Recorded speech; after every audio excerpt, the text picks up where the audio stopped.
the cerebellum has this ability to correct an error using almost any information that is available in the brain. That stimulation of the cerebellum for less than 2 minutes a day stops dyskinesia and corrects activity in the whole motor circuit.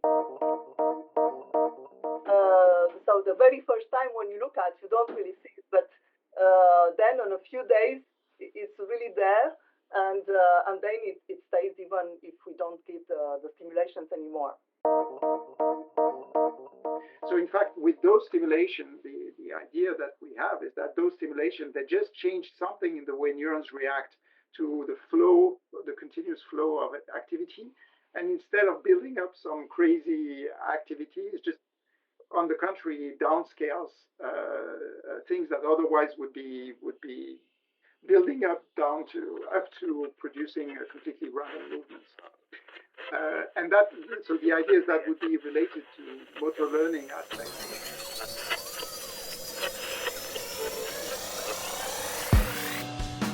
Welcome to Stimulating Brains.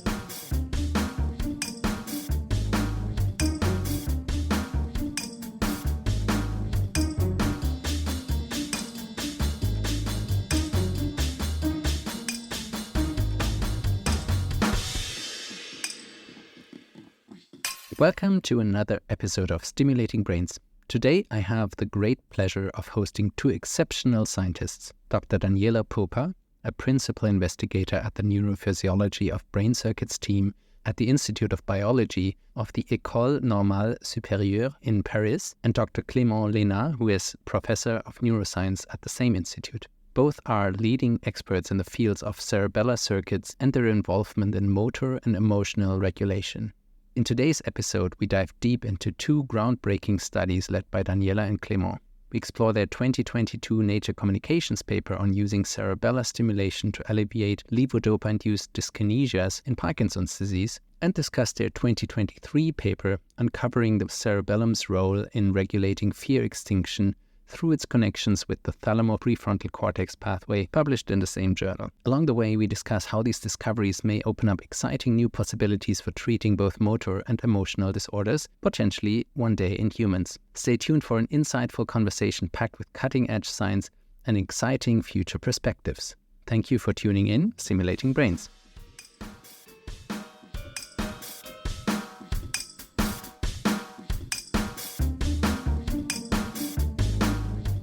It's a big honor to speak with the two of you, and you are really one of the world experts in the cerebellum, but also in brain stimulation of the cerebellum and of related circuits. And I'm super excited to have you here. Thanks for taking the time. Before we dive into scientific work, we often have one question dedicated as an icebreaker, what you do in your free time. So maybe we can start with Daniela. What do you do? Well, so first, hello, Andy, and thank you for inviting us for this podcast. Hobbies outside the lab. Recently I started running, and I like it. But the most of my free time is really family time. So I have the chance to have a great son, the best. I'm very proud of him, and I'm very happy spending time together. Great. You, Clement? Same. Hello, Andy, and thanks for having us. It's really great. I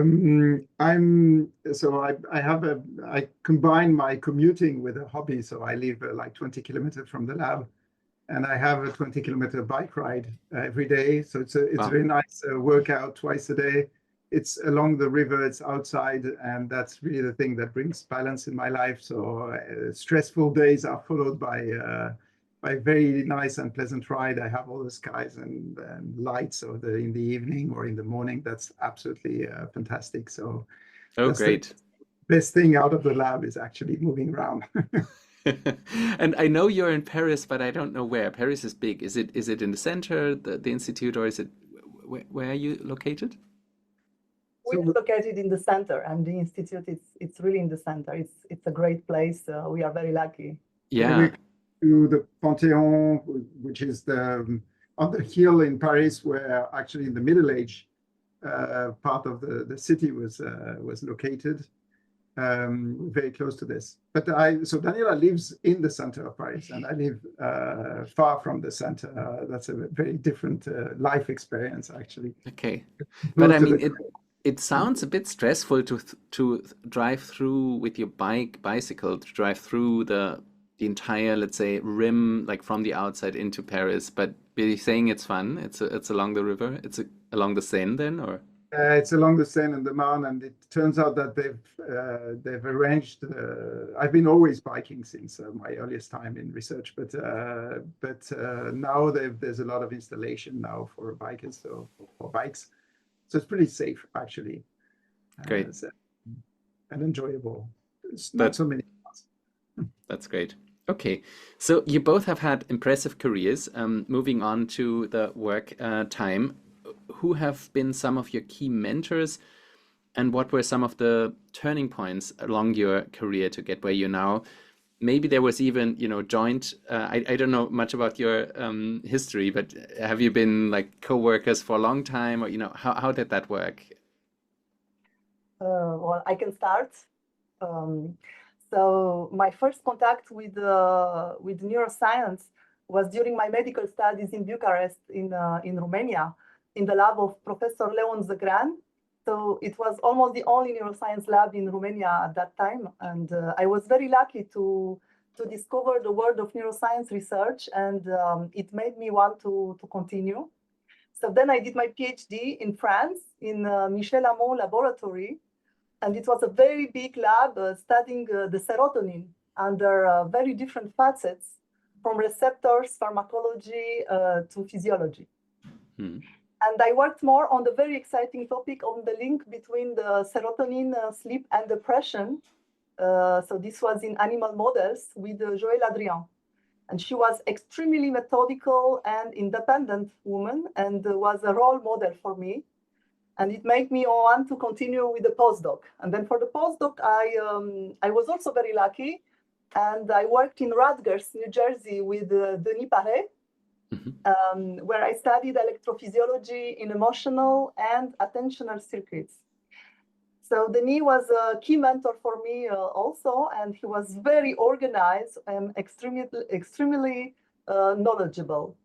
And he organized his research by combining experiments that were safe with others that were really very ambitious. And this was very reassuring, actually, to work with him for everybody in the lab, because you had the impression that nothing negative, could happen. Okay. So yeah. So overall, well, since the very beginning in the laboratory in Romania with Leon Zăgrean, I always studied the brain as a network with lots of interacting regions. And when I came back to France after my postdoc, I talked with Clement, and who was working on the cerebellum already, but thought that the future would be to look at the cerebellum's interaction with the brain. And we identified that our scientific collaboration could be very fruitful. And then moving to the motor circuits was also great for me, that I did emotional, attentional, and serotonin in the past. And I'm very happy to have touched to many scientific fields before starting as a PI working with Clement. Was motor system easier all of a sudden because you could study it better than emotions, or? No, not really, because I was really in love with emotions. Actually, when we started with Clement, I really wanted to do cerebellum and emotions. Actually, so it was my first. Yeah, which you are doing. Yeah. Sounds good. Yeah. And then Clement said it's maybe too early because so far already in motor we don't know everything. So maybe start with something that is more clear, and then your dream will come. And then he was right. Yeah, it was the time to get grants, basically. Yeah, because we needed grants to do this. My curriculum is kind of all over the place because I started in quantum physics, then shifted completely. I mean, spending days writing equations was not my thing. So I moved to biology, and I was lucky because Jean-Pierre Changeux is a very prominent neuroscientist, was ready to take people he somehow picked. I don't know exactly why I got picked, but I went into his lab. So I did a PhD in neurophysiology, so cellular and molecular neurophysiology. And Changeux was not properly a neurophysiologist, but he had a fantastic lab where I met a number of very, very nice people like Marina Picciotto, who got a nice career in France, and Jolie in Italy, Bessereau in France, so really nice scientists. And this, what I enjoyed most, I think, in this lab, beyond the fact that I was working with very, very smart and helpful people, was that I was very free. I could do pretty much anything, provided the only requirement is having nicotinic receptors somewhere in my research. That's the only thing. Okay. And as a PhD, that was really a degree of freedom that I was granted. That was great. But I really wanted to go on an upper scale, so I moved to MIT to get trained in vivo neurophysiology, and I did this with Matt Wilson. And Matt Wilson is just an incredibly inspirational person as well.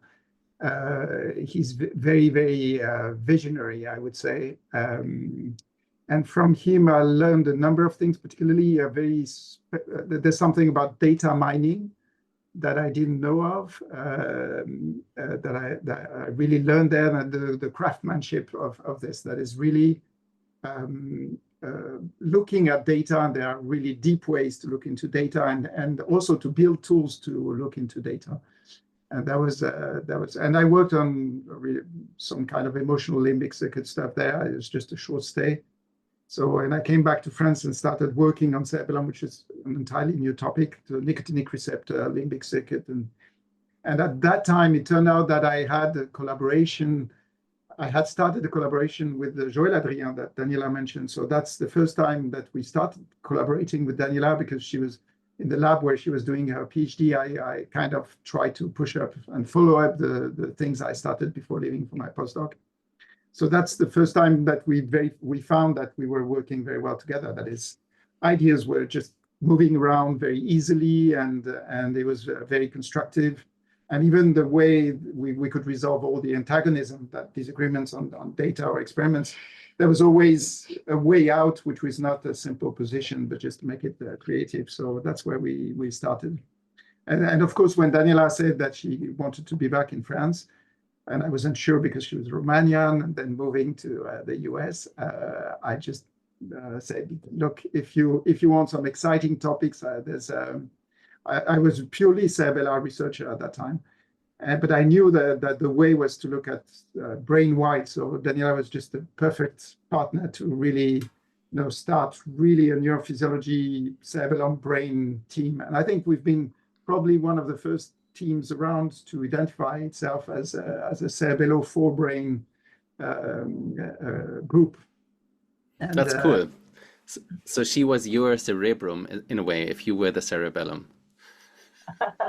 That would be it.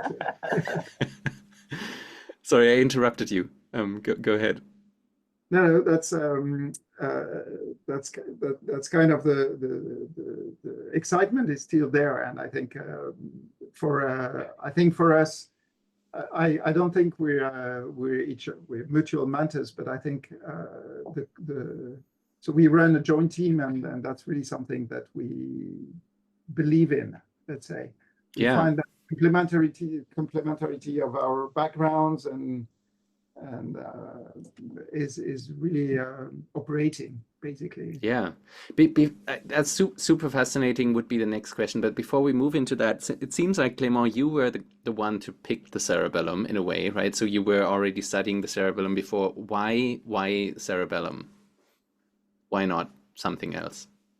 Could have been something else. So I think it's incidental. It happened so, and yeah. It was based on. So when I came back to France, I actually wanted to work on hippocampal prefrontal work, and it didn't work out. So I basically looked for other places to work in, and the École Normale Supérieure in Paris was a big center of cerebellar physiology. There's very bright specialists there. there was the people who are still working here, like Stéphane Dieudonné, Boris Barbeau, were excellent. Mariano Casado, outstanding neurophysiologist of the cellular network of the cerebellum. And at that time, they figured that looking in vivo was really the thing. So when they knew that I was around on the market, basically, they just say, we want you. There's a whole thing about multicellular recordings, in vivo multicellular recordings, the things I had learned in the US. This has to be done. This hasn't been done in the cerebellum. So that's how basically it started. But since I really wanted to do very innovative things, that's how I came to want, in fact, to do something that would be a little bit external to the cerebellum itself, which was kind of also, I must say, at that time was kind of closed community. So not having done your thesis and PhD in the field felt like you was a foreigner. So if I was to be a foreigner, I would be just Connex, side worker in the cerebellar field. And so you have both been, you mentioned the collaboration, and Daniela, you're an MD. I understand you're not seeing patients, but you have that medical background. And then Clement, you have studied physics originally. How is that complementary role working out for you? And then also maybe as a follow-up question is being in France with often, permanent salaries and so on, is that a component of why this works so well, maybe?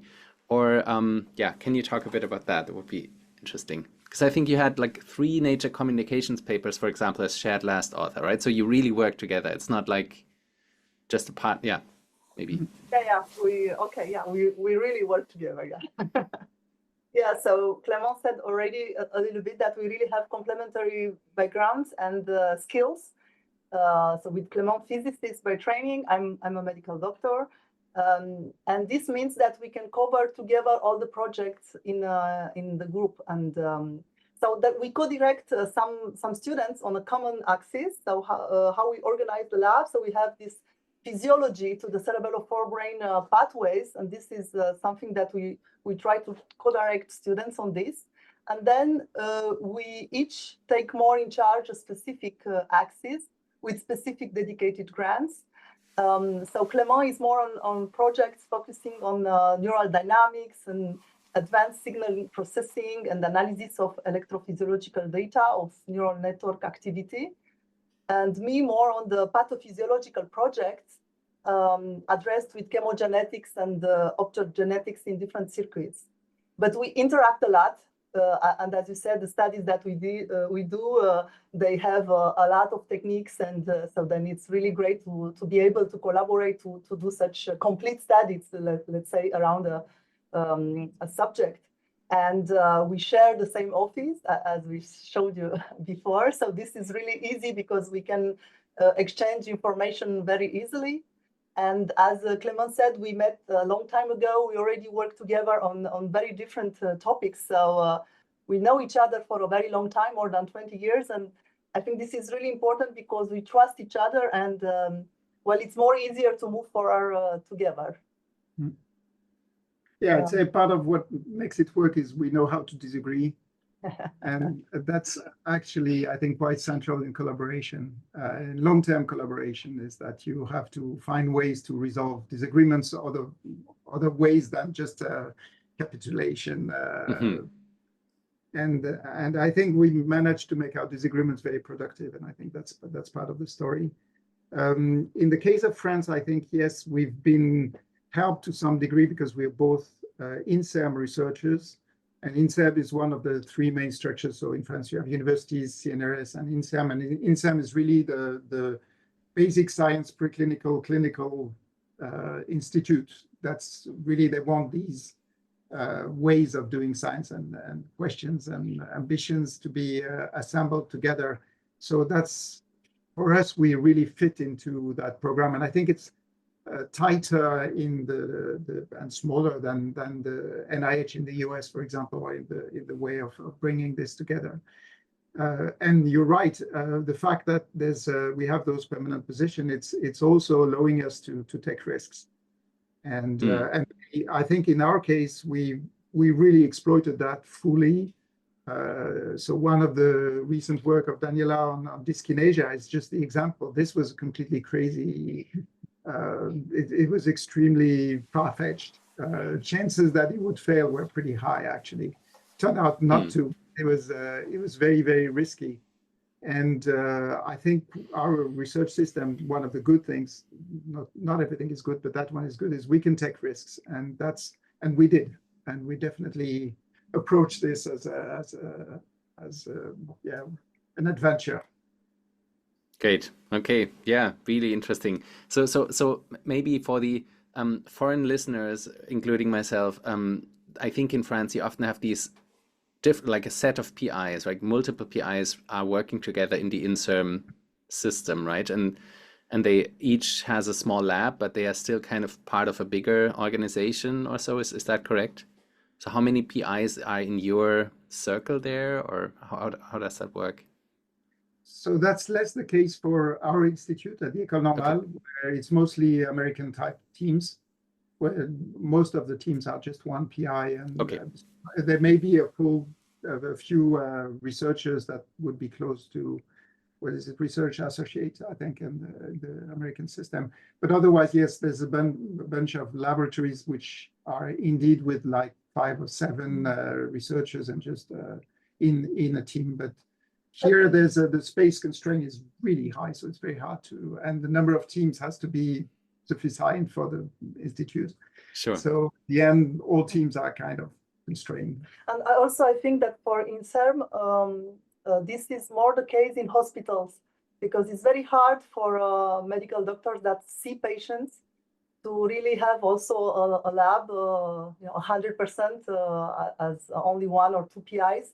So usually in hospitals, you can see more often big labs with many PIs on separate projects, but still working together under a big idea.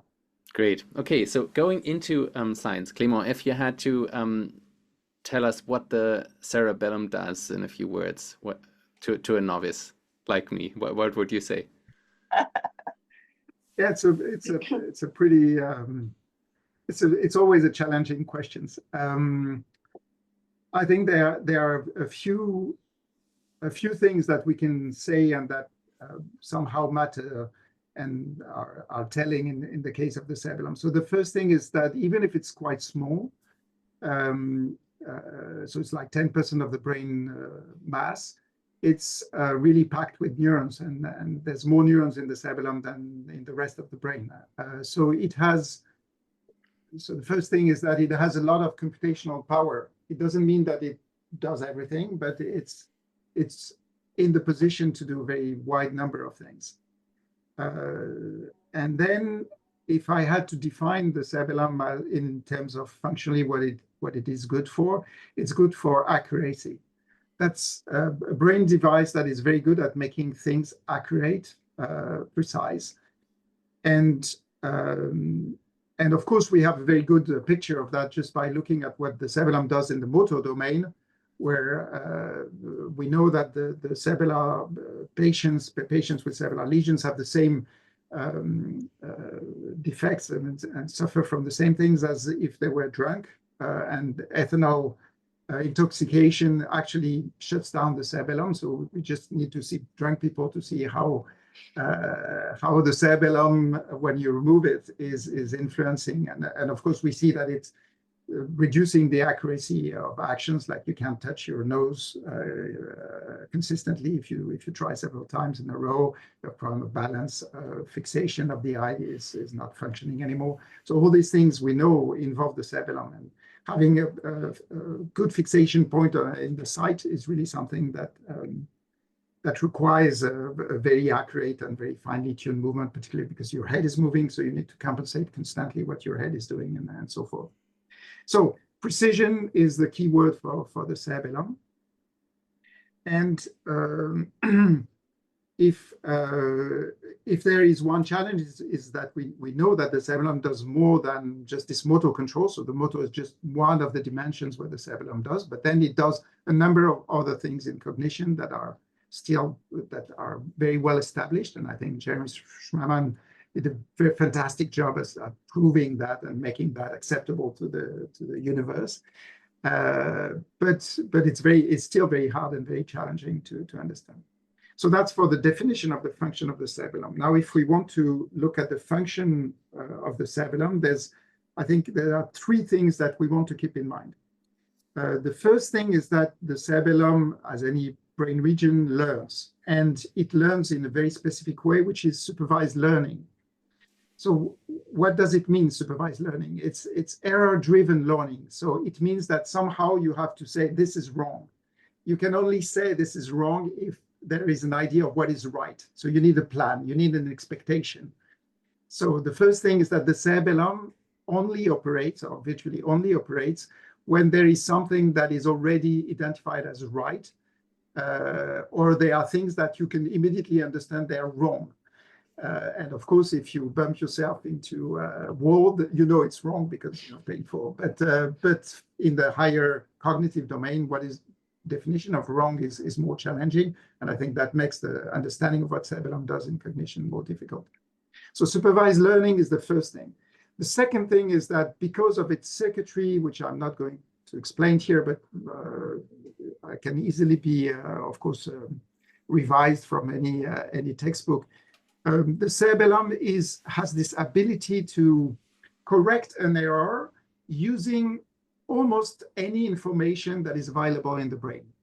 That is, it's such a mixer of information that if you can correct anything that goes wrong with something that is in the brain, the cerebellum will connect this thing together. And that's exemplified, for example, with the bike.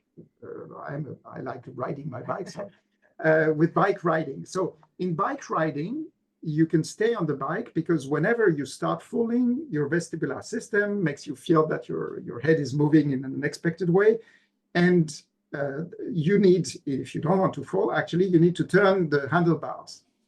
This is not natural. So there's no reason evolution would have connected your hand movements to your vestibular organ. There's no way this could have been anticipated and designed for.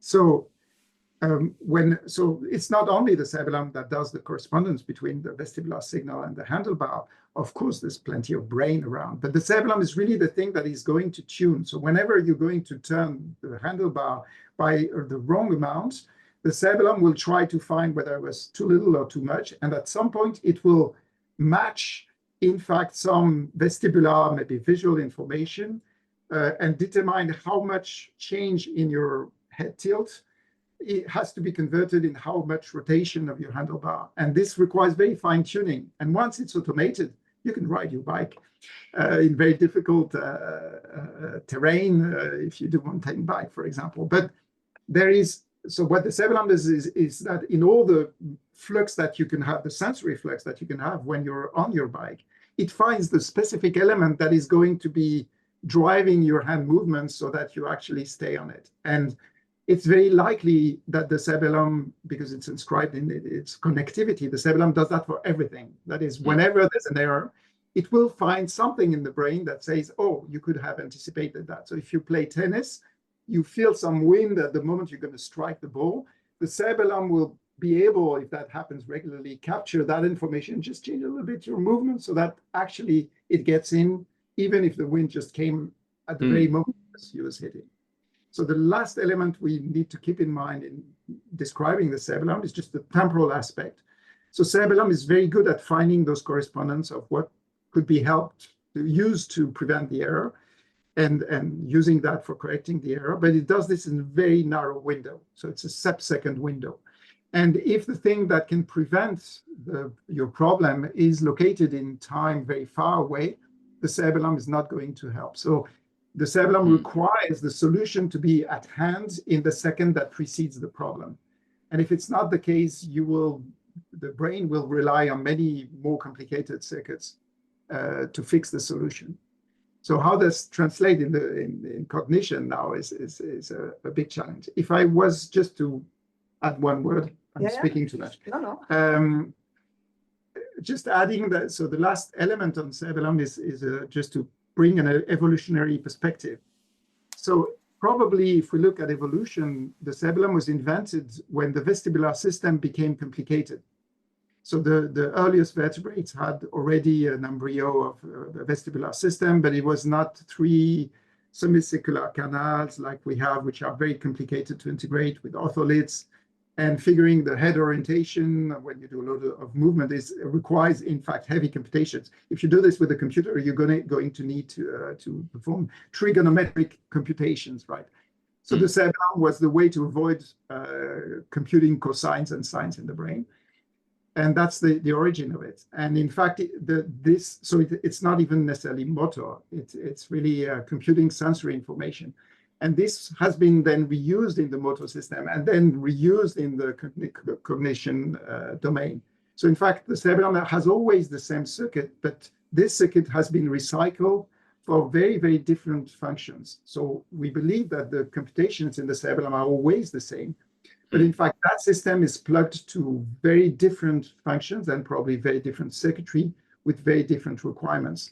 And the big challenge, of course, is figuring how these two things work together. So that was my crash course. Super helpful, really. Daniela, anything you would add to this? What can I add? Maybe to continue. So as Clement explained, how the cerebellum controls the muscles is really understandable, but the effects on cognition are harder to measure than a muscle construction. And moreover, the circuit that connects the cerebellum to the muscles is generally relatively simple. In contrast, the circuits that connects the cerebellum to the forebrain, it's much less known. And what can I add is that the way for us to approach this question in our lab, it's to study the neurobiology of the circuits in addition to the study of the behavior. Super cool. I had James McShine on the podcast once. He's from Australia. Maybe you know him. Does great theoretical work, but often very much grounded on basic science findings. And he told the story of his son. Even mentioned the name Tyler when he was still young. Everybody knows this that has kids.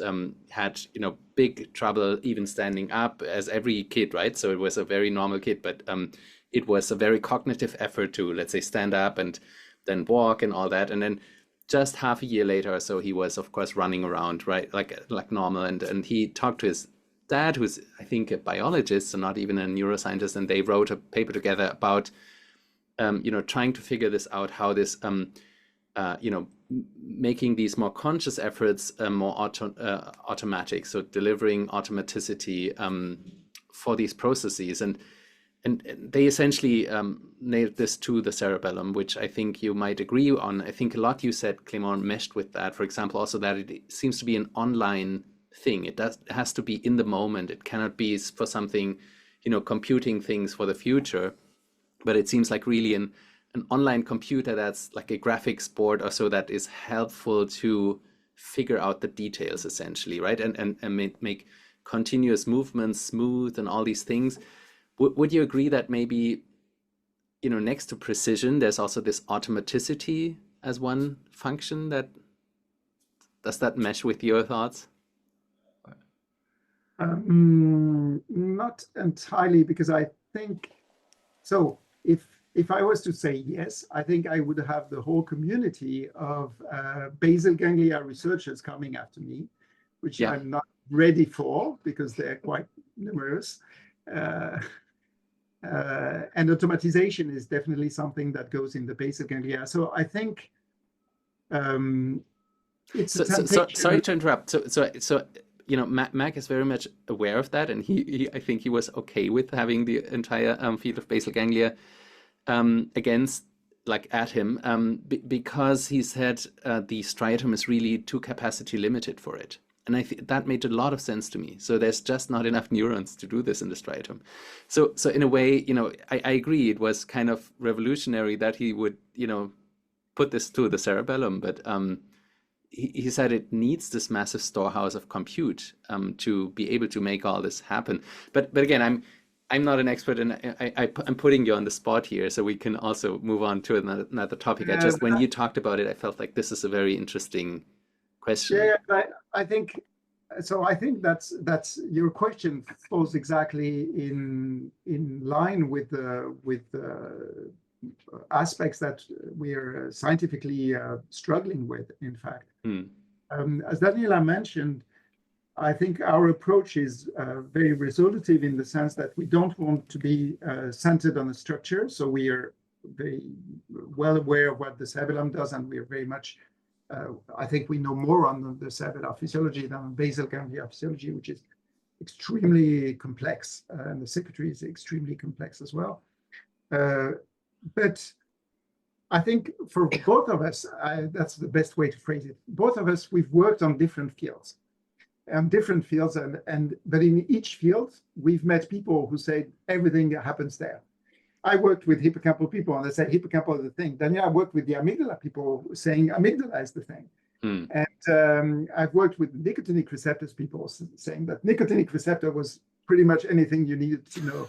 Yes. They are all right. They're all right. All correct. Yeah. Yeah. So I think I think we're quite resolutive in taking a holistic approach, and I think I think it's very important to understand what sort of computing power is, and I think you're completely right in stating that very likely a lot of the details of motor execution are stored in the cerebellar circuitry, but I'm very skeptical that we could ascribe something like the automated storage is entirely there. And in fact, we have ongoing work in the team that really indicates in some simple motor skills, or not so simple motor skills in mice, that shows that in fact, when we put an animal learning something complicated, we find that we get rather tight collaboration between cortex, basal ganglia, and cerebellum, and they start really, we have cell assemblies that really start co-varying and have a very specific dynamical trajectory that are of their own. So my take on that aspect is really that the cerebellum is very much bound, and a lot more bound to the forebrain motor circuits than if they're listed as part of it, but they actually they develop very, very tight links that are essential to obtain, the full repertoire of skills like, buttoning. We were at the meeting where one of the colleagues was saying one of the undervalued skills of humans is just buttoning a shirt. Yeah, that's a good point. And just for the record, because Max Shine is not here to defend himself, he would 100% agree that it's not just the cerebellum, right? So he has beautiful papers on exactly this whole interactions between. I think he's one of the proponents to think of the of the brain in an integrated way, and does a lot on other points as well, basal ganglia, cortex, and so on. So he's all over the place, and he would very much agree with what you just said. Just so the listeners know this, and Mac, if you hear this, let us know if I represented you well. If not, we can do a follow-up episode on this. Can I add something, some thoughts on this? Yeah, please, of course. I think that is a lot also about development. And development is really fascinating, since we really look at in adults. So it's a little different, and I do think that the circuits are really very important for functions. It's what we look at.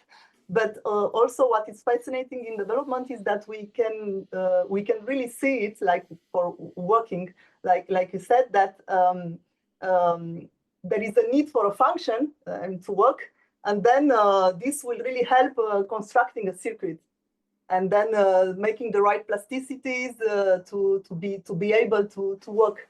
But this is really a great, very impressive for at least for me, the development area, because it's something that we don't really touch in the lab, and I think it's fascinating to be able to see how this comes actually, and this is something that comes also for we can maybe say a word about autism, or where cerebellum looks like it can be involved, but it's really very developmental, so it's very hard for us to touch into these subjects. But I think that from a developmental point of view, it's really, I understand the point of view that you said, and I really think that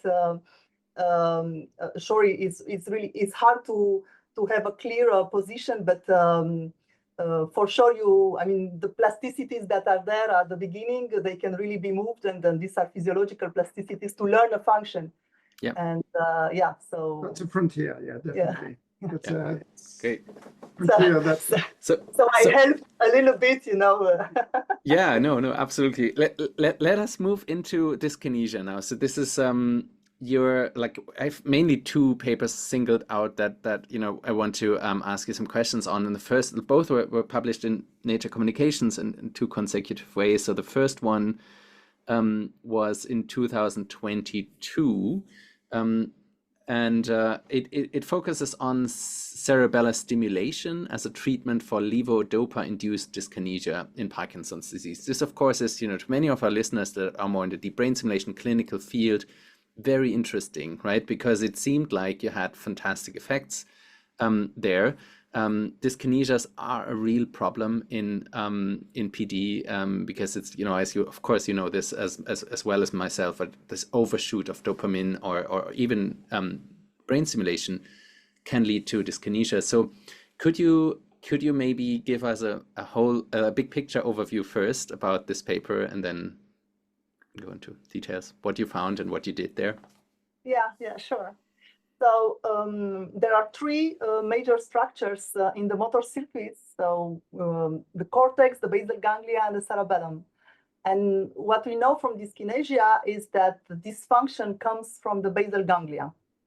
And we have observed in our experiments in animals that stimulation of the cerebellum for less than 2 minutes a day stops dyskinesia and corrects activity in the whole motor circuit.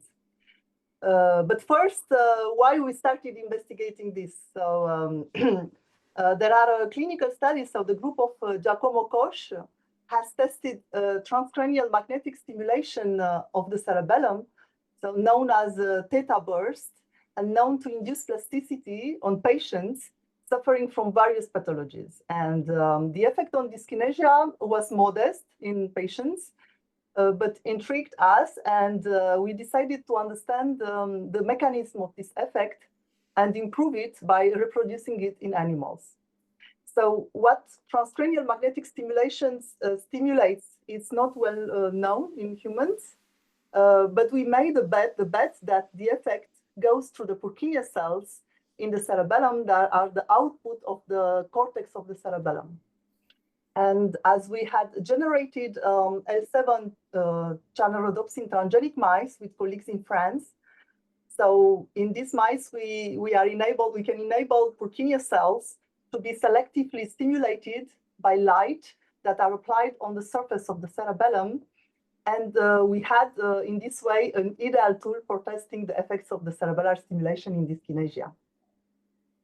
So super cool. So essentially, I love a lot of things of this. One is also that it was, inspired by human work, which, sometimes is not even happens that often. So that's really fantastic. And as you described from Giacomo Koch's study, it was even a minor effect. And maybe this was what Clement said, that it was a bit of, doomed to failure to try this even, right? It might have been, let's say, false positive, but then you said, okay, there's theta bursts that seem to have a good effect on dyskinesias in humans. Let's try to stimulate, find out what happens there or if something is there. And then and that's the other big point here that I want to emphasize one more time. You really only stimulated 2 minutes a day, but then it had long-lasting effects. And were these mice with levodopa-induced, so they had levodopa intake orally, and then had dyskinesias?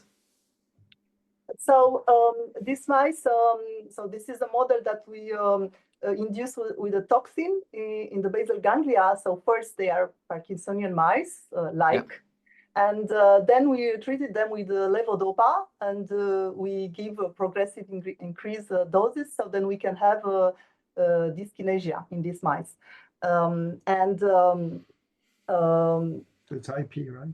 So it's IP, but we know that if this is injected directly in the striatum, this can work. So this is really a striatal pathology. Yeah, okay. But We did this systemically, as is observed in humans, where it's administered chronically, but systemically, I mean, by oral treatment.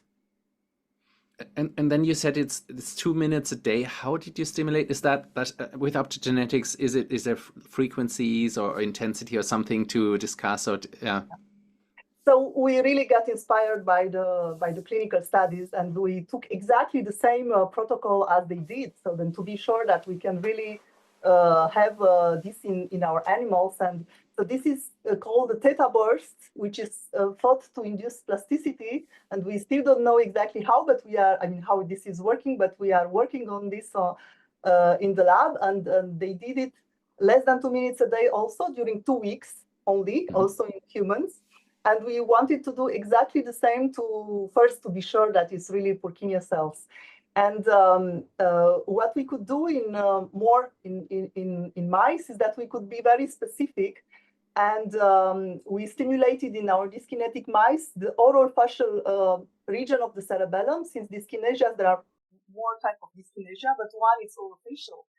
And we have access to the cerebellum because the crusto-oral-lingual zone is access. We can really put light on this zone specifically in mice with optogenetics.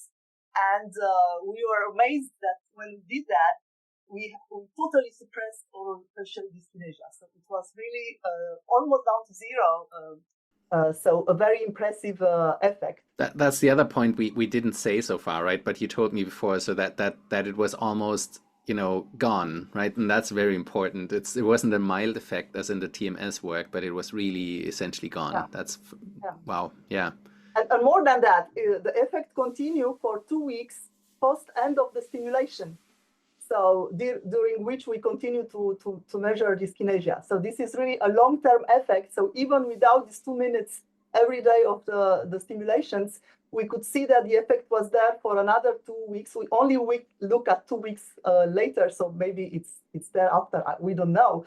But in the 2 weeks where we look at, it was still there. So this is a long term. So probably because there are plasticities induced in the system that allows the effects to stay for a longer time. And so it was how often did you? So it was 2 minutes a day for 1 week, or how? It was 2 minutes a day for 2 weeks. For 2 weeks, okay. So and then it lasted 2 weeks later. Patients, yeah, and then we looked more 2 weeks. But you had an effect already after 1 week. No? Yes, so we started. Very fast, so. It's very fast, but it's not exactly when we start, because if we looked just before the theta burst, the 2 minutes theta burst, and just after, there is no, at that point, the moment when it stops. So it's really something that builds and needs more time to build. So it's not an acute effect. So the very first time when you look at, you don't really see it, but then on a few days, it's really there. And then it stays even if we don't give the stimulations anymore.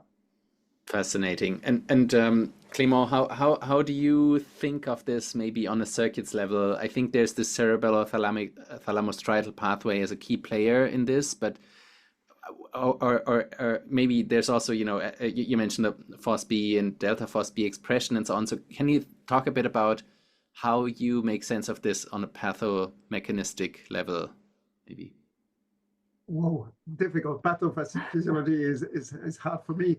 I think just so you mentioned the FOSB, delta FOSB that was in this paper, and so what Daniela and her students showed was really the expression of this early gene was changing. So this gene is very peculiar. So it's an early gene, meaning that it's not a gene that is encoding for one protein that does something on the membrane, for example. It's really a controller of a whole genetic program or a number of genetic programs that are downstream. So just changing the state of the cell, basically, it's changing something deep in the cell. And so so we don't know. So if you overexpress the FOSB, for example, in animals, you will trigger dyskinesia. So it's really creating something that favors dyskinesia. And so I think so in the paper, there's a collaborative work with the team of Laurent Venance in Paris, who is very expert in striatal plasticity. And what he found is that when he ran the slices from Daniela's animals, he was running some protocol to induce LTP in a direct pathway dopaminergic medium spiny neuron, of the striatum, and he was trying to induce LTP. And when he was taking animals who got the stimulation, he was getting LTD. So somehow part of the program that is changed in the cell, and probably, but we're not sure of this, that's part of what we put in grants currently. But probably these programs are going to change the plasticity rules, or affecting the plasticity rules in the striatum. So we know that in dyskinesia, there's a trend to have an overactive D1 neuron, so overactive prokinetic pathway out of the basal ganglia. And one option is that, in fact, those stimulations, probably running through the cerebello-thalamo-striatal pathway, are changing this plasticity or targeting this plasticity. And instead of having a buildup of potentiation of this prokinetic pathway, because this program has changed, now we have a downscaling that is happening. So in fact, with dose stimulation, the idea that we have is that dose stimulation, they just change something in the way neurons react to the flow, the continuous flow of activity. And instead of building up some crazy activity, it's just, on the contrary, downscales things that otherwise would be building up to producing completely random movements. And so the idea is that would be related to motor learning aspects. So maybe I can add something on the cerebello-thalamo-striatal pathway. Please, yeah. Yeah. So because the discovery of this circuit connecting the cerebellum with the basal ganglia is really very recent. And what we have also shown in this story is that when this circuit is inhibited, specifically, the therapeutic effect of Purkinje cell stimulation is lost. So, well, thanks in particular to your work, Andy, we can see that we can really target a bundle within the brain rather than one bundle than another bundle.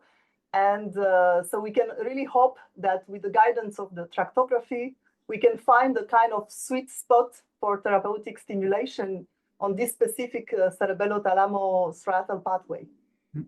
Interesting. So you said you were able to shut down the circuit, and then in that case, the Purkinje cell treatment would not have any effect anymore.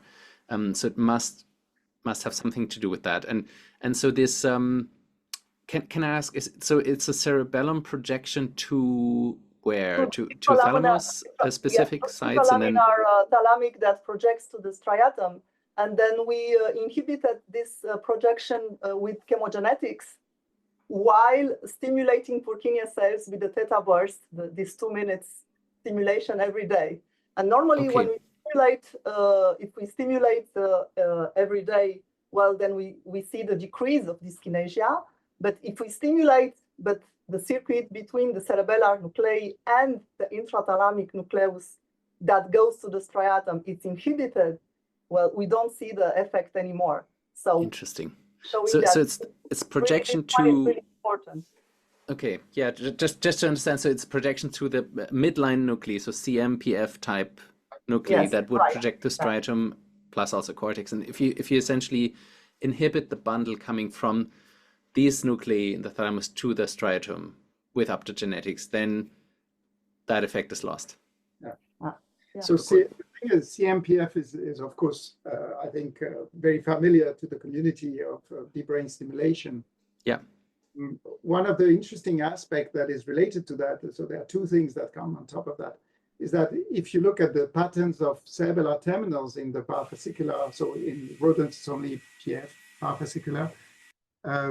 So the terminology doesn't fit entirely, but it's the same in the rodents, the equivalent of CMPF in the rodent is only partly targeted by the cerebellum. And recently, there was a very nice paper showing that there are multiple output pathways from the parafascicular in the rodent And some are going to the STN, some are going to the striatum, and some is going to, was it amygdala? And depending on which pathway you stimulate, you may have very different outcomes. So we believe that, in fact, the cerebellum might target one specific combination of these output pathways of the PF. So it may be that the cerebellum PF stimulation has a selectivity, or could offer a selectivity that you wouldn't get with direct PF pathway, because the cerebellum is only going to drive a subset. And it seems that at least this subset is powerful. So that's why we on both sides, we think it fits with the existing knowledge that is known on stimulation of that circuitry. And it's potentially adding something into it, because we would have extra. And this is this coming in via dentatothalamic or like from the fastigial, like which nucleus projects to the CM or to these midline? So we did look at that in our mice, and by injecting retrograde viruses in the parafascicular, and then looking at cerebellar nuclei, and all of them they have massive projections to the parafascicular. Okay. So all of them, fastigial, interpost, dentate, they project massively to the parafascicular. Interesting. Lots of potential implications here for clinical work, right? Including even, Tourette's or potentially dystonia. So of course, I know I'm brushing over things here wildly, but certainly for dyskinesia, of course, in PD. So do you see any, translational work coming, like going into humans at some point, or are there plans even to collaborate or anything in that end? Yeah. Well, clearly the field of deep cerebellar stimulation is in its early stages. And transcranial magnetic stimulation is probably not effective enough to modify cerebellar activity. So there are challenges. Some very exciting things are happening. For example, there is this transcranial alternating current stimulation TACS technique that maybe would enable us to target deep structures in the brain non-invasively. So this, as far as I know, has not been done on the cerebellum, but there is maybe some potential there. And so anyway, it's really clear that we need to reinforce the interactions between basic and preclinical research and clinical scientists to see if this can work. If I was to add something, one of the very striking what is striking in the current situation, is that we know so much about the organization of the circuitry in rodents, and we actually know so little of the even primate, not talking about human organization of the circuitry of cerebellar output. And there are textbooks still printed textbook on the cerebellar output, which are probably wrong. They're probably just an oversimplification. So one of the limitations and one of the problems we're facing when we want to start thinking about the translation is really that we lack a lot of anatomical work in humans. And I think, again, I concur with Daniela, that the tractography is going, and the high resolution tractography is something that should help, even if it has its own limitations, and some of the output projections in the cerebellum that we see with the fluorescent tracing are not going to show up in tractography because they're quite discrete. And still, we have found with the manipulations that they are operant. But I know that anatomy has faded away as a very important base for understanding the organization of circuit. And I regret that, because I think that's often the missing link before saying, okay, we should do this in humans based on what we see in species. I couldn't agree more. I had Susan Haber on the show once, and I'm a big fan of her work, of course. And it was, I think the episode was even entitled something like Endangered Species of Human Anatomists.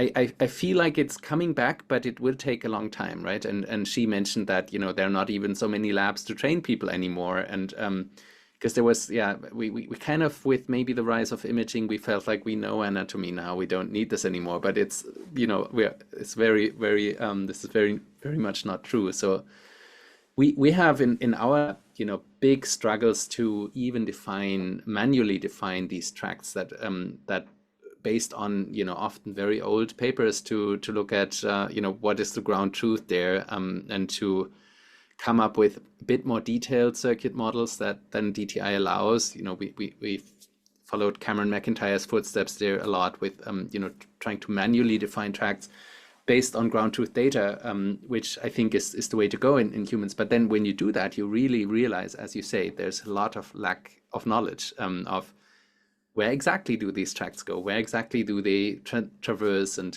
do they send axon collaterals to exactly, you know, nuclei like the CMPF and so on or not? So, you know, for example, the ansa lenticularis does send collaterals, but that is also not so well known, or, you know, often ignored. And so you're totally right. And I'm sure there's much more knowledge in the rodent, but then we can never be 100% sure that it's the same. So yeah, lot to be done. Now we'll focus on your second paper a bit, and for me that's now twice being on like on thin ice with my own knowledge. I don't know much about the cerebellum, but I also even know less on fear extinction. But it's still a very interesting paper, so I'd love to talk about it. But mind me if I ask some you know, wrong questions. So that was 1 year later, same journal. And it explored the role of the cerebellum in fear extinction through interactions between the thalamus and prefrontal cortex. Again, I would love for you to summarize the findings. And Daniela, maybe you also, this is now you went back to emotions with the cerebellum, right? That was, and I think it's based on the 2020 paper in the same journal, or at least you had one more before. So we can of course also talk about that one. Yeah. Yeah, so maybe I can say a word about the 2020, which was the first one, coming back to the fear conditioning and anxiety field. And we looked at, in that paper, we looked at the neurons linking the fastigial nucleus of the cerebellum with the periaductal gray matter.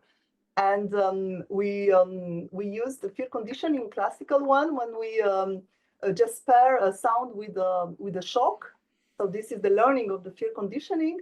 So the fear conditioning, and then with the next day we look at the recall of the memory of the fear, and then we do extinction, and we found that the neurons in the fastigial neurons, the fastigial nucleus that are projecting to the periaductal gray matter, they did not change the response to the fear in the day of the learning.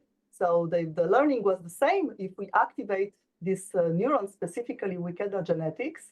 But then the following day, during the recall, we saw that the memory has been changed.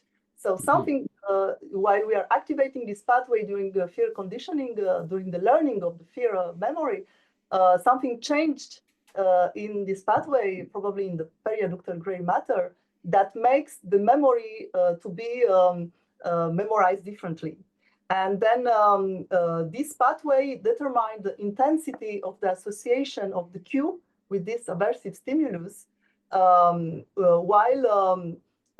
then in the next paper we look more at the extinction. Great. Yeah, so yeah, the whole idea, I think, so Daniela was very keen to use this Pavlovian fear conditioning, which is extremely simple, right? The cue, aversive shock, is extremely simple, but she was very keen at defending this as an ideal paradigm to start looking in the emotional component of the cerebellum. And the reason is that we have, because of the knowledge of a number of great scientists, and Ledoux and Barré and many others, we have a very good idea of the key elements, that the key brain regions that are in charge and how they interact.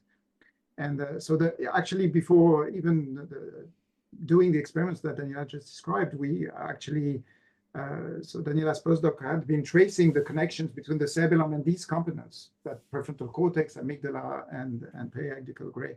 So the 2020 paper was very surprising because the first experiments were targeting the amygdala, which is supposed to be the center where things happen. And this didn't show any effect in fear learning, but in fact, the effect came from the periapical gray, which was unexpected. And then we figured that the effect we are observing are related to what you expect for fear prediction error. So the idea is in fear learning, you use the characteristic of this learning is that you don't learn simply something bad happens. You learn as a function of how new the bad impression is. And if it's already very familiar, you don't learn. And so it's not simply the intensity, it's the surprise of the intensity. So this first story was saying that there was a first computation in how much surprised you are when there's a cue and a shock. And the cerebellum states how much you should be surprised of, so fine-tuning there. So that was the first element. And then fear extinction is another story, because fear extinction is, so the principle of fear extinction is once the animal has learned the association, you just play the cue alone. And the fear response goes away. So it doesn't go away because the animal forgets. It's an extra learning that is on top of the other one. And what the brain learns is to suppress the previous learning. So the previous learning is still there, but it's just on top of it, an inhibitory system that says, no, we don't. We know that you feel it's bad, but we don't show it, basically. And this is where the prefrontal cortex comes in. And what we found, in fact, is that after the animal had learned, if we suppress the pathway that goes to the prefrontal cortex, the animal don't show the decrease in the expression of their fear. So it would stay always in fear, like no matter what. As long as we maintain. So actually, it's a little bit more subtle than that, because it was really clear when the level of expression was pretty high. But there are specificity in the circuit that are probably underlying that, which are related to the nature of the effect. But, So then essentially shutting down that route, and you could do that with optogenetics too, would lead to that. Okay, interesting. And then I think there were these 4 Hertz oscillations in the prefrontal cortex. Can you talk about those a bit? Yeah. So these 4 Hertz oscillation are not purely, let's say, 4 Hertz oscillation. Actually, it's 4 Hertz because the breathing of the mice is 4 Hertz. And in fact, we use that because they're the signature of a state where a number of brain structures are coordinated. And there's the prefrontal cortex that oscillates at this rhythm, but the amygdala oscillates at the same rhythm.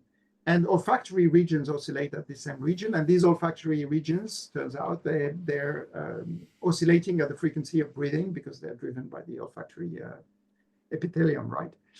So in fact, it turns out that these structures oscillate together when the animal is in the state, is one of the fear state, which is freezing, like complete immobility. So it's a very familiar response, emotional response for rodents, because that's a defensive mechanism. If they are completely immobile, we as humans rarely experience that degree of fear that will completely freeze us.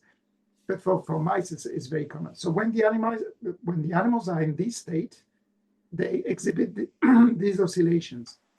And what we found is that when the cerebellum thalamo-prefrontal cortex network is inhibited, the animal gets stuck in that oscillatory mode, which is not simply the oscillations. It's in fact a network that has prefrontal cortex, amygdala, and other structures that really talk to another continuously. And so what this shows is that in normal condition during fear extinction, somehow the cerebellum helps these regions to get out of that state. So, and then, prefrontal cortex will interact more with the hippocampus in the next state. So the cerebellum is seen to be instrumental it's not the only partner, but it seems instrumental in picking the network out of one configuration where a number of structures interact to let another set of structure to interact. And that's the key underlying mechanism that is at play. So if we were to think at a translational value of this observation, I think that's where it would stand. It's more about having a set of structure that work, and the cerebellum helping this set of structure to cease being locked into a given oscillatory here state, and allow another combination of structure to take over and allow the behavior to reach other So as the MD in the team, Daniela, how do you think about this, maybe towards treatments with PTSD or similar conditions going forward? Yes, so this is really the basic that can explain why targeting the cerebellum can maybe help for anxiety and PTSD, and so we still have to be very careful with translational statements, since we only did this in rodents. And sure. Our paradigm it's really a simple one, the most simple for this field conditioning learning, and it only addresses physiological and behavior responses, and does not allow to address the cognitive aspects of negative emotions. And yet there are indeed plenty of physiological and behavioral components in PTSD, for example. So there should be some relevance for this pathology also in humans. And there is a whole field to explore, from non-invasive cerebellar simulations in patients to research on PTSD following head trauma, as found in war veterans, for example, who were exposed to blast and show cerebellar anomalies. Super cool. All right, moving on to more like broader scientific questions. There's one. So we met at the Rayner Cerebellum Big Ideas Rayner Cerebellum Project Big Ideas Summit in Arizona, and it was super fun to talk on, brainstorm on things, learn from you guys. And one idea that Clement brought up there that really meshed with me, and I also felt like could have clinical impact. But as far as I understand, it's more an idea currently, is this idea that Purkinje cells would project to the cerebellar nuclei and essentially have to produce some sort of blanket there, and that if that breaks down, could lead to ataxia or dystonia. So do you want to briefly outline that concept? Or is any of that published, or is it really more currently an idea? So it's actually it's published in some way in many papers. I'm just putting a couple of things together in there. So the idea, so I think the core observation is that when the output of the cerebellum, which is provided by the cerebellar nuclei neuron, when the neurons in the cerebellar nuclei start firing irregularly, it seems to have very, very detrimental on motor function.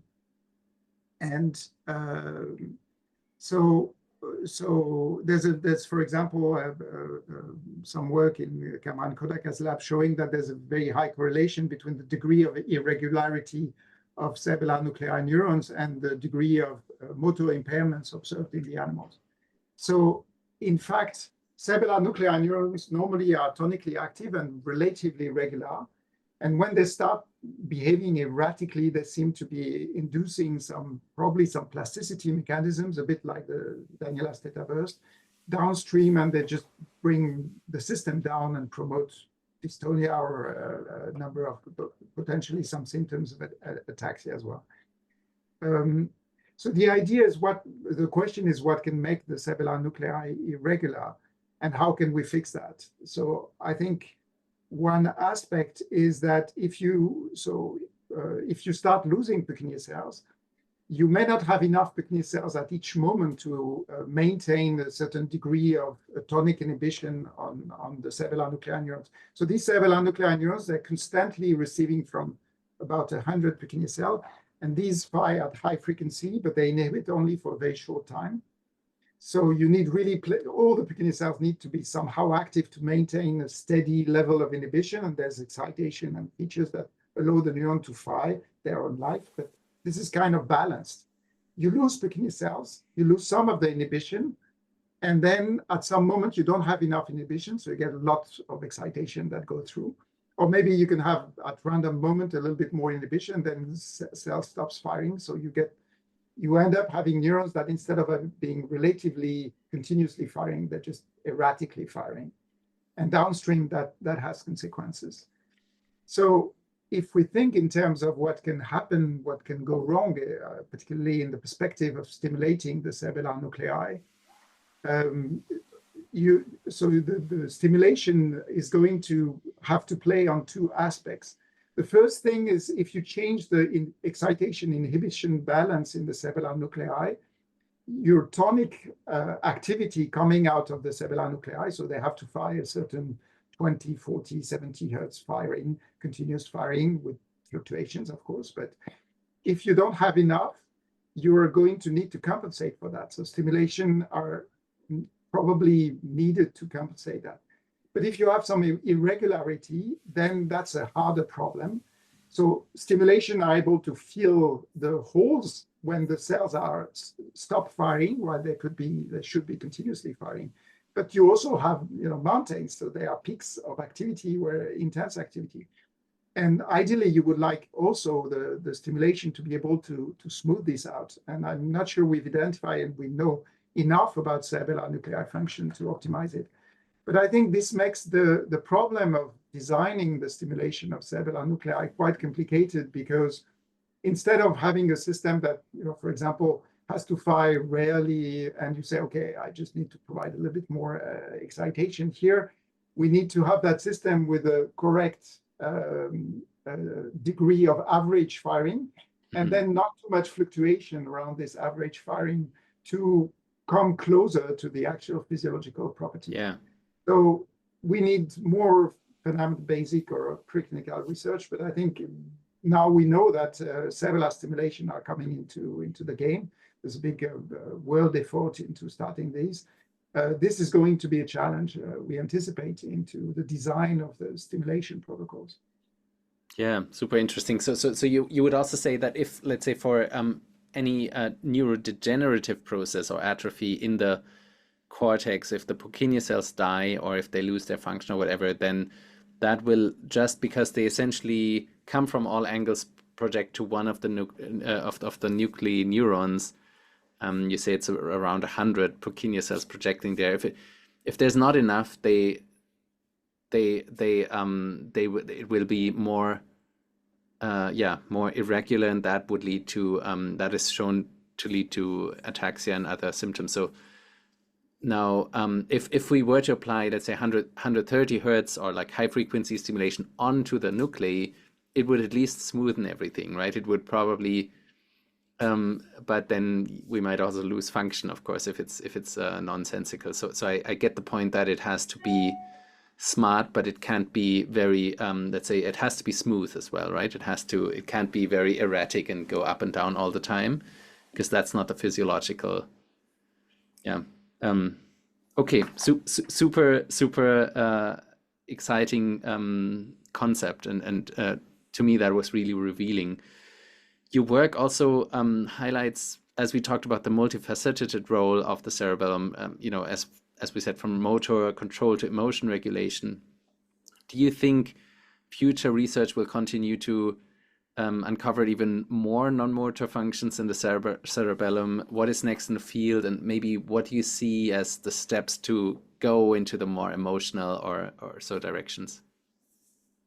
Yeah. So yes, we do think that future research will continue to uncover new function where the cerebellum is involved. And I can say a few words about some work from the lab and what we are doing now, that it's a little more different from what we discussed earlier, but just to give a flavor on other functions and the role of the cerebellum in other functions. So in the past, we described the existence of functional reciprocal loops of the cerebellum with the motor cortex. But we also found that the sensory cortex projects in the same place in the cerebellum as the motor cortex. So this was for the descending pathway. And on another side, in another work that we did in the past, in 2013, we recorded simultaneously the whisker part in the sensory and in the motor cortex during exploration in freely moving animals. And we observed that the transit in activation of the cerebellum suppressed the synchrony of the gamma oscillation between these motor and sensory cortices, but without disrupting the gamma oscillation in each area. So for us, this was really very exciting because it revealed a new unexpected contribution of the cerebellum to the coordinated activities of distant cortical areas.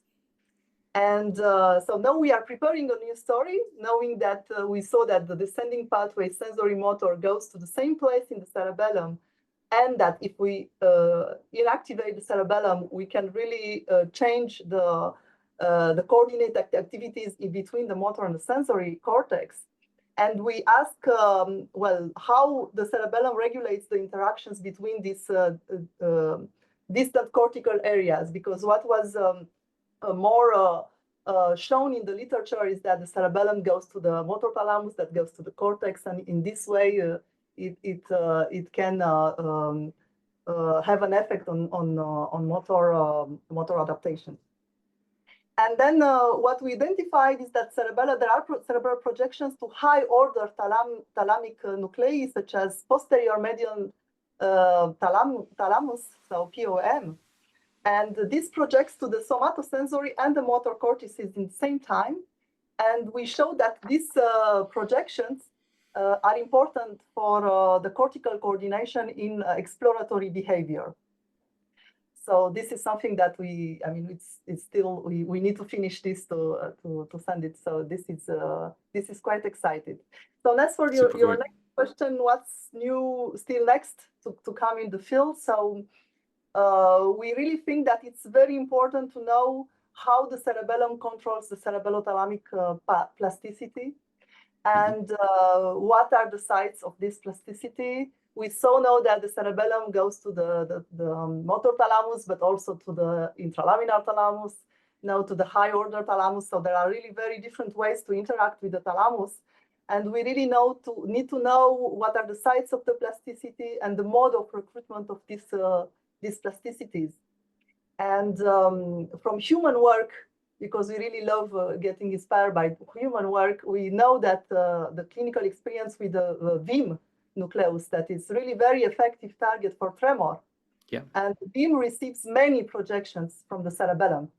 So, clearly the thalamus is a critical site, and we need to characterize its subregions to better understand it and understand how the cerebellum interacts with these subregions. And just to overall, all this to say that I think that really the cerebellum has many different targets in the brain, as we already discussed, and for sure there will be more to come in the field on its role on the motor and non-motor functions. You want to add something? Yeah, I think so. I think the Schwammann syndrome is very, very strong argument to say that there are many compartments of cognition that are under cerebellar influence, and I think the central problem that we're facing is not necessarily creating a list or creating in animal models a matching list, which always should be shorter, because this cognition in mice is always difficult to assess. But the big challenge is figuring the modalities of these interactions. And there was a very nice paper. Oops. Which one? From okay. This one you look at. So there's a very nice paper from Jörn Diderichsen published in Neuron recently, where he showed, or he was discussing, he was not showing, he was discussing the fact that maybe the cerebellum is doing different things on different subcircuitry. So I think the biggest challenge is not simply creating a list of what sort of non-motor functions. There's plenty of exciting work, for example, in social interactions that are under the influence of the cerebellum. So it's interesting to know and find good paradigms. But the modality of this influence is really a very, very central question. And that's where these ideas that Daniela was exposing, where the cerebellum is not simply scaling the activity in the cortex, but in fact, gating the interactions between cortical areas. That's where this idea might be conceptually helpful to figure things out. And so we believe that this layer between symptomatology in semiology in patients and neurophysiology and organization of circuit, the interactions between all these elements is the way to go to figure new things and real understanding on what could be going on. Yeah, yeah. I sometimes, to young trainees in the lab, I sometimes, to make a point, I sometimes say something like, for example, the subthalamic nucleus is involved in everything the brain does, or the ansa lenticularis is involved in everything the brain does, which is obviously not 100% true, but I want to make that point that these, components of, let's say, basal ganglia are involved in almost any function somehow, right? Probably a similar thing is true for the cerebellum. But if you had to come up with maybe a brain function where you're sure the cerebellum is not involved, is that possible? Is there anything where you'd say, okay, here we have to stop. That's not for the cerebellum. Is there something the brain does without it? Yeah, visual processing. Okay, I think it does very little into converting retina pixels into recognizing an object. I think that's where. Did you know though that V1 projects to the caudate? So the basal ganglia are still involved in that too, I think. But you would say it's not. But so when you try to identify a visual setting, you need to you're going to use you need to make a decision, and you're going to use any element that is needed for that. So I think the cerebellum receives from V1 as well, but I think it projects back very little toward V1. Okay, I see. Okay, interesting. Okay, so the processing itself. Okay, all right. The cerebellum is aware of everything that happens in the brain, but it doesn't project through a few synapses to any place. So the cerebellum is really projecting in an oligosynaptic aspect only to the executive regions and very little to the purely sensory regions. That's super helpful. Okay, yeah, that makes sense. Great, great. All right, so let's. I want to be mindful of your time too. Let's close with some rapid fire questions. Feel free to answer as long as short as you want. How does the lab of the future look like to you? Maybe the cerebellum lab, but also more in general, the neuroscience lab of the future. Okay, that's for me then. So I think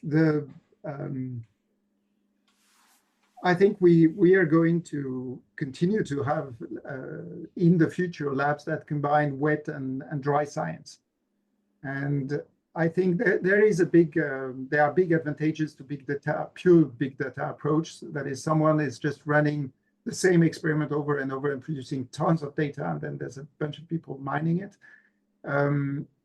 That's not what that's not what we feel in the way for the way to go.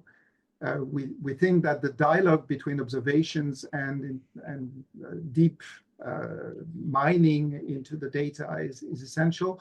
As I think for preclinical and clinical research, you can't just make your preclinical research without really having as much discussion as you can with clinicians, because that's where you will get inspiration and also find things that could make sense in the clinical situations and not in a purely rodent model that is so far from humans that it doesn't make sense. So a lab, I think, should be the combination of all these aspects and not necessarily cover all the aspects, but there's fantastic technology, so you want some of the technologies, but the diversity of type of sites, type of way of looking at it, I think, is essential for creating new neuroscience, basically, new knowledge in neuroscience. Any Oh, sorry. Go ahead. So yeah, if I can add that animal models for preclinical researchers, I think they are very important also in the future in the labs. And so far, there are still many studies on anesthetized or awake but head fixed animals. And this is really important for some questions. But I really hope that in the future, there will be more and more studies on freely moving animals in natural paradigms, which may turn out to be more relevant and to increase the translational value. Great. Yeah, that's a good point. We talked about, I'm sure, some eureka moments already in the cool stuff we discussed, but maybe are there other eureka moments that you can think of in your career? I think the latest one for me and for us actually is the moment we realized how conditioned we were by a textbook and, let's say, standard paper introduction reading. And that made us think that the cerebellum was learning some stuff, and the basal ganglia had reinforcement learning, and cortex had non-supervised learning, and all these were just exchanging information on the way so that they keep informed another, like sharing the load of data treatment between structures with their own computing power. And this was probably lacking a very, very central property of what happens, at least in the motor network. We know from the literature that in cerebellar research, cerebellum is essential for motor adaptation. You change contingencies, you attach a heavy weight to the hand, and then you try to make the movement. It's going to be wrong, you can correct it, help to the cerebellum, motor adaptation, right? We know also from the literature that if you perturb the movement, the cerebellum helps you figure how to adjust it. And then end of session, you come back the next day, you start without perturbation, you put the perturbation in, and rapidly, much more rapidly than the day before, you correct it. But if you do that, so if you try to see what happens in cerebellar patients, they can't correct the first day. They will never get it right with the perturbation. They will always need to adjust after they figured it was wrong. They can't anticipate the problem. If you do that in Parkinsonian patients, you find that the next day, actually, so the first day when you induce the perturbation, they correct it because they have perfect cerebellum. And the next day, it's as if it was the first day. They didn't consolidate any knowledge. So this shows that the cerebellum, which is a fast learner, able to figure things quite fast in a few trials, the cerebellum is going to need, even if it has long-term storage, but if you want to make a new motor plan, that is the new motor plan based on modification, not simply adapted, but modified, you're going to need the forebrain circuitry. And in fact, when you learn a complex motor skill, it's likely that you need a quick fix and the cerebellum will provide. And then if you figure a new configuration of the way to address the motor challenge, you store this in a very wide circuit, which is not purely cerebellar. It also involves cortex and basal ganglia.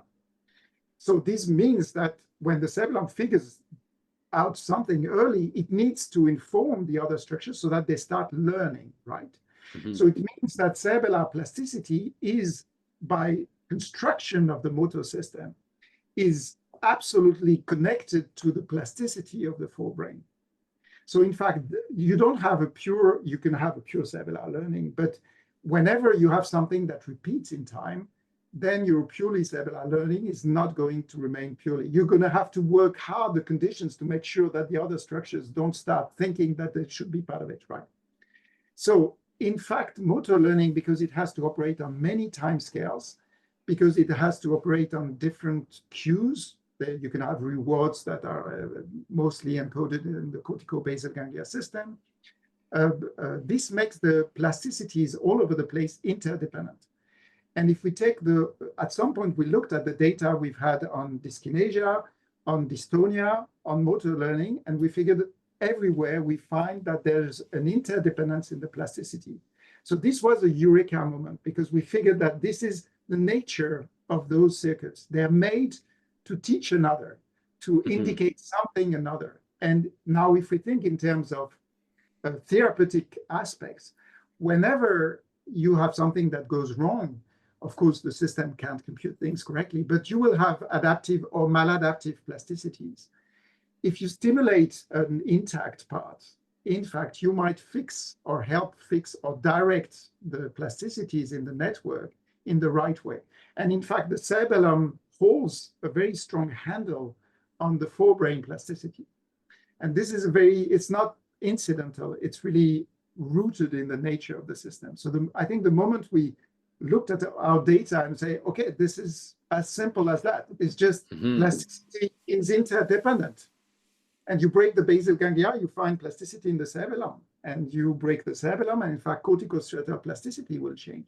All these are just continuously adapting to another, meaning that you can't really address one point if you take our holistic approach.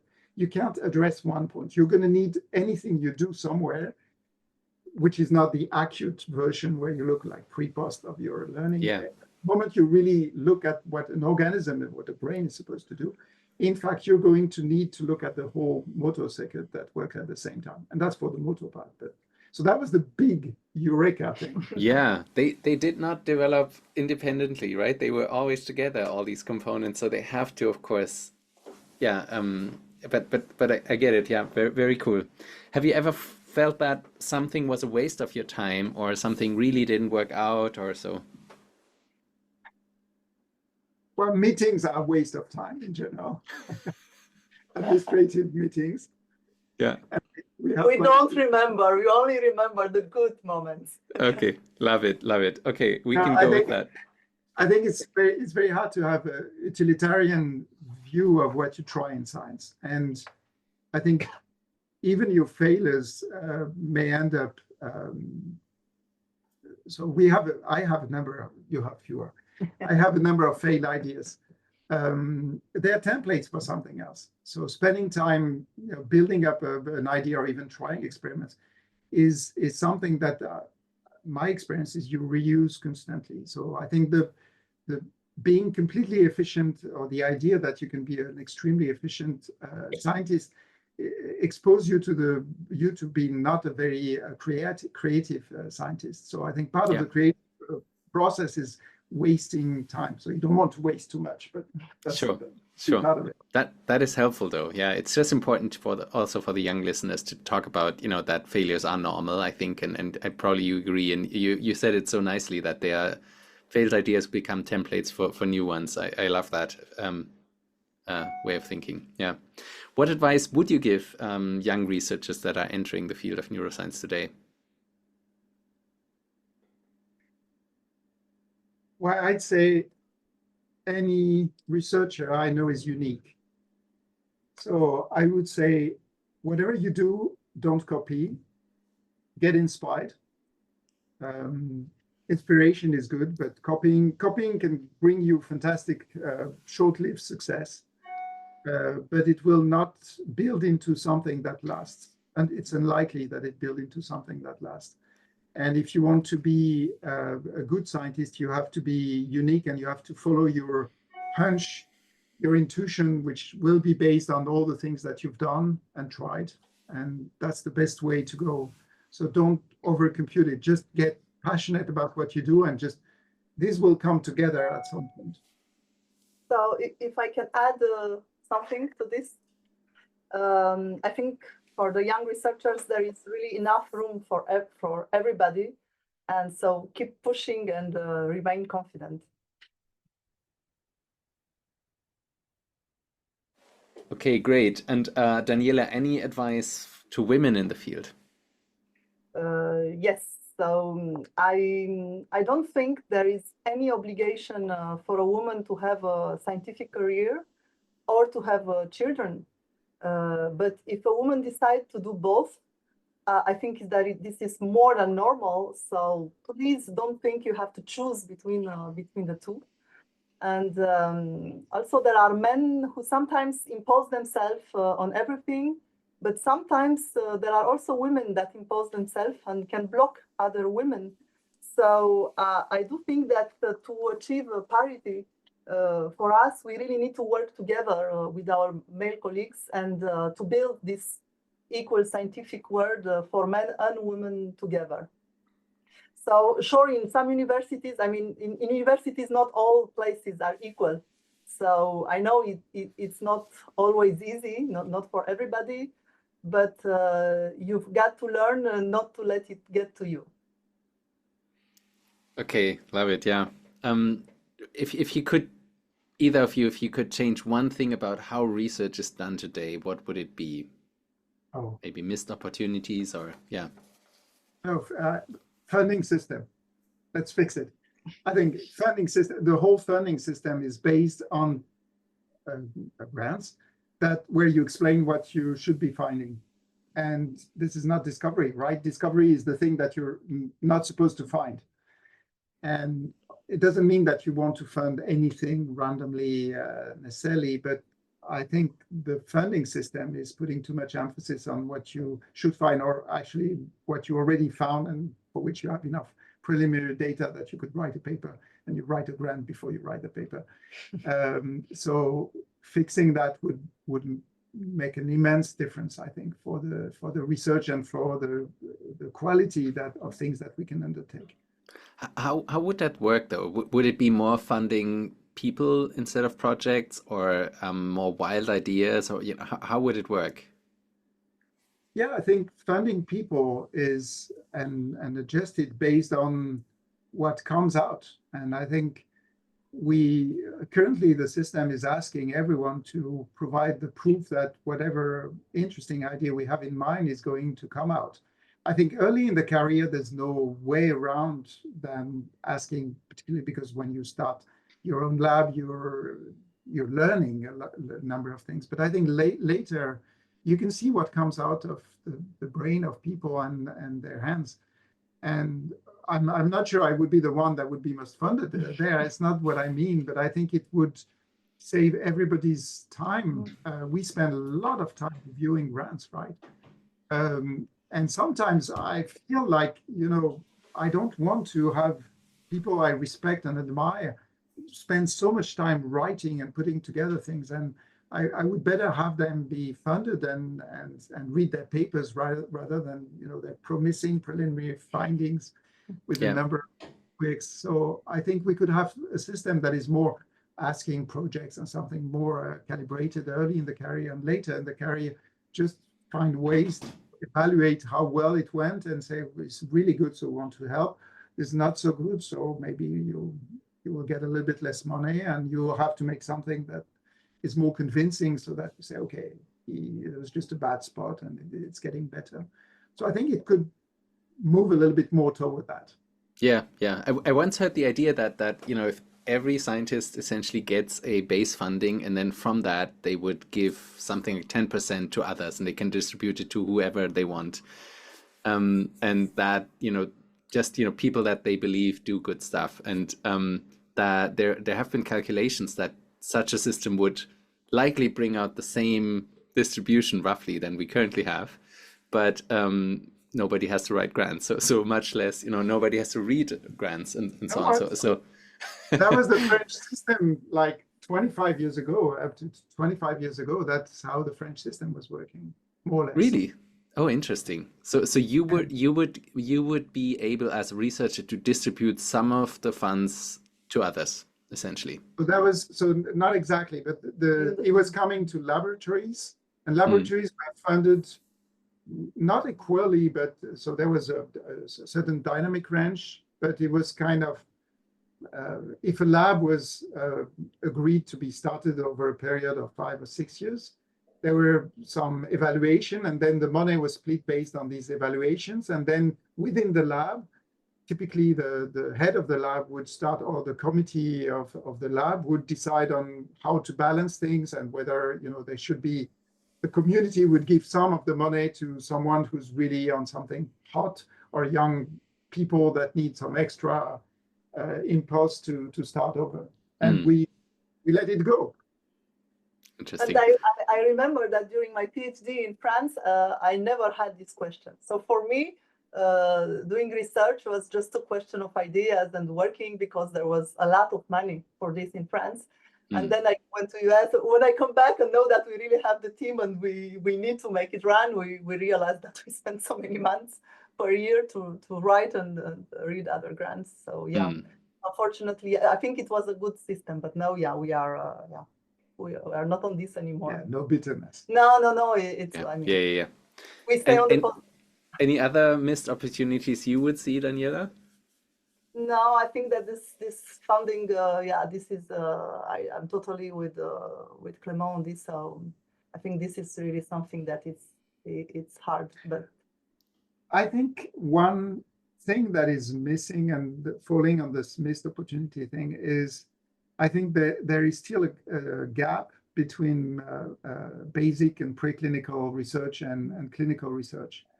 And there are very outstanding scientists at the Salpêtrière, which is like 3 kilometers from here, 2 kilometers from here. And we've had meeting over 15 years where we discuss things and we share results, and that's very inspirational. And it's so difficult for a number of reasons, but I think even at INSERM, partly because INSERM is not directly funding research, it's mostly salaries and encouragement. We're still having a hard time doing this, and it feels that there are probably missed opportunities there. And every time we talk with people who work with patients, every time that happens, it's a lot of excitement, and we say, oh, there's so much to do, and we achieve so little compared to what comes from this conversation. And I think that's for us, for both of us, it's a frustration. Every time we come out energized, and we're having a hard time to make create objects out of that. I couldn't agree more, and I'll shamelessly use this as a plug for the OptoDBS conference that I'm also organizing together with Christian Lüscher, which has that in mind, and we had an episode on the podcast on it too. So the idea there is really that we invite both optogenetics folks and DBS people that are, of course, mainly in human, and the idea is really for the spark to jump across the fields, right, and even pair speakers across the two fields, because it is true. I'm not going to optogenetics conferences, and then the optogenetics folks would not often have listened to talks from clinicians. So I would say so far it has kind of worked. There have been really some success stories, but it's also hard to make the spark jump, right? Because sometimes the basic science talks are too detailed. People don't understand, some things, and then the other way around, and so it's been challenging, but it's been exactly with that in mind. So I think more of these endeavors like that would be helpful. Totally agree. So anything I should have said but did not? Anything you would have wanted to talk about that I missed? I know I've covered a lot and took a lot of your time, but was there any final thing you would have wanted to share? Thank you. Thank you a lot. I really had a great time. Great. Okay. Then thank. This has been great. I think there's definitely. I think exactly what you were saying is the thing that is needed, and making connections. And I think for us it means a lot that you're working with a lot with people. Could find some interest to have us in your podcast. That's very, very meaningful. So I hope listener will get something out of it. I'm sure they will. So thank you so much one more time for your time. This is always a 2-hour slot for people, so it's always hard to block that from our busy schedule. So thank you for doing that, both of you. And I learned a lot, and thanks for sharing your work. Nasty. Thanks. Thanks so much, Andy.